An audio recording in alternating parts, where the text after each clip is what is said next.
Actually, kahapon, bago matulog, sinabi ko kay Shuai po, good night, tapos na-check ako ng cellphone ko.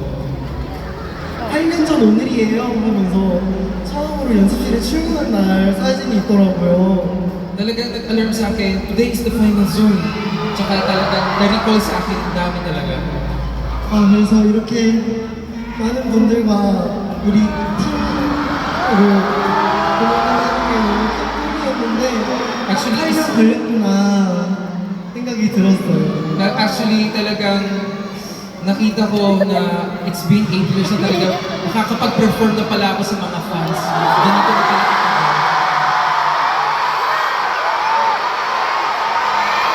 오늘 저희 여러분에게 너무 큰 원동력과 힘이 되셔서 너무너무 감사드리고 Talagang it's a big unity kasama kayo lahat na talagang kaming mga ako, mapapakita namin sa inyo na talagang we will do our best.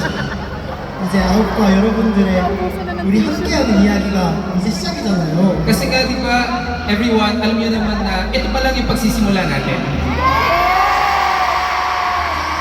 Tama ba? 그러니까 so let's make more precious